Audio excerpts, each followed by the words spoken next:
Comme vous pouvez le voir sur les images derrière moi, le système depuis hier s'est considérablement affaibli. Depuis la nuit dernière, l'activité pluvio-orageuse qui était présente à proximité du centre de ce phénomène s'est complètement dissipée. On peut le voir sur l'imagerie satellite derrière moi. Donc à l'heure actuelle, ce matin, le système a été déclassé en tempête tropicale modérée. Et n'ayant plus d'activité pluvio-orageuse, cet après-midi, on va le déclasser en dépression second-blanc.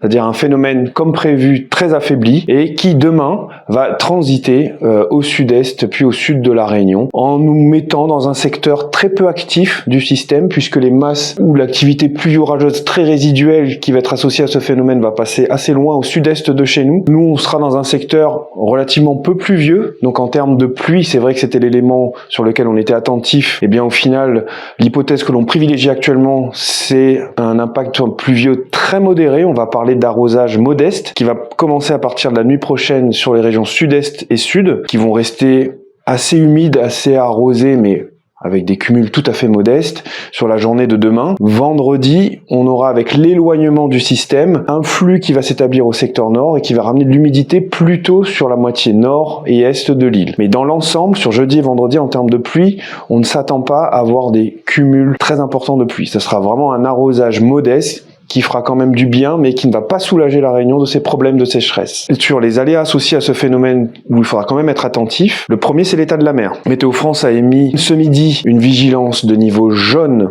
pour les vagues et la submersion, qui va être effective à partir de demain matin 9h et qui va être valable pour l'ensemble de la journée sur les côtes est et sud-est de l'île, entre Chambord et Saint-Joseph, en passant par Saint-Benoît. Sur ces zones, demain toute la journée, près du rivage, il faudra être attentif puisque les vagues au pic de la houle qui est attendue en milieu de journée pourront atteindre les 4 mètres de haut. Deuxième point, le vent, renforcement du vent, mais tout relatif quand même malgré tout. Un vent qui va s'orienter la nuit prochaine au secteur sud et qui demain va souffler sur la région des plages et la côte est de l'île avec des rafales qui pourront atteindre les 80 km/h.